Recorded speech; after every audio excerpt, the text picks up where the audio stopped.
I'm going to show you how to quickly remove the search bar here from your iPhone's home screen. The search bar can be helpful if you use the search feature on your iPhone, but it's also really easy to get rid of if you want the old dots back that show you how many pages you have. To do this, just find and then open the Settings app from your home screen here.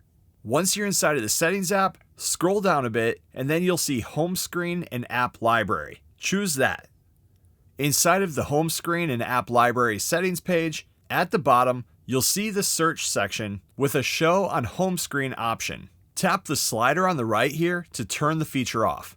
Now, when you close the Settings app, you'll see that the search button has now been removed and is back to the home screen dots so you know where you are and how many pages of screens you have.